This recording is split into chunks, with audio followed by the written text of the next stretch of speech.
Hi there and welcome to this session on effective delegation, another skill in our leadership development program. So why understand delegation and how to do it effectively? Well, essentially the way we delegate can have a profound impact on our team members. It can be the difference between frustrating and perhaps even disengaging our team members to enabling them to perform at their best. But to do this effectively, managers need to be adaptable in their approach to delegation. So we're going to look at exactly how we can do this. So firstly, we need to start off by knowing a few things, and we're going to start off with three. First of all, we need to know our natural approach to delegation. So most people, most managers will have a natural approach in the way that they delegate people. So some people will be more directional in nature, some people will be more of a let go type of approach. But we need to have a conscious awareness of this approach so that we can basically exercise conscious choice over it. So it doesn't become an unconscious thing.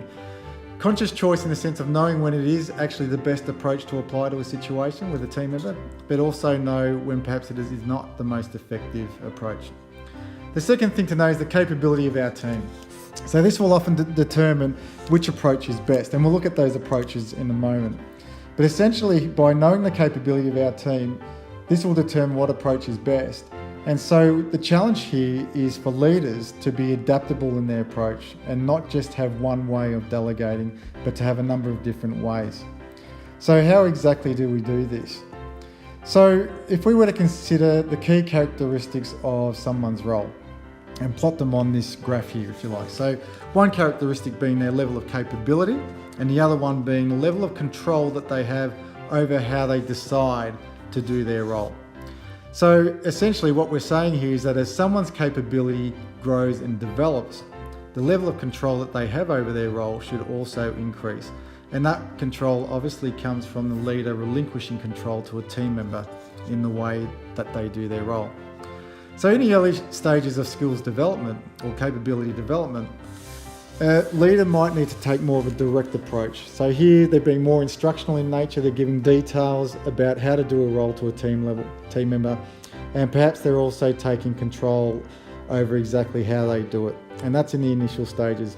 But again, as their capability develops, we may need to move more to a coaching approach.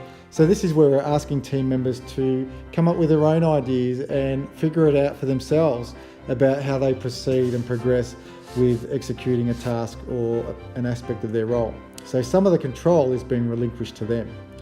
And once their capability develops to a highly proficient level, we then adopt an empowerment approach. And this is basically where a leader is basically saying, look, this is what needs to be done, and letting a team member go away and do it because they know exactly how to do it and they can think for themselves because they have a level of capability. So we're relinquishing full control to them in terms of how they do their role. One of the key things to highlight here is that if we mismatch an approach to delegation, so for example, let's say someone is highly developed in their role, have a high level of capability, but a leader is adopting a direct approach in the way that they delegate tasks. So that might frustrate a team member. So they might see their manager as a micromanager, telling me what to do when I know what to do, for example. The reverse is also true too. Let's just say someone requires direction, but we are adopting a more empowerment style. So we're basically letting go and saying just go away and figure it out for themselves, and perhaps they're not ready to do that. So in that case, a team member might look at their leader or manager as someone who's perhaps a little bit absent or doesn't care enough to spend some time with me to tell me and guide me or teach me in the way that I do my role. So this is why matching the appropriate approach is really important to effective delegation.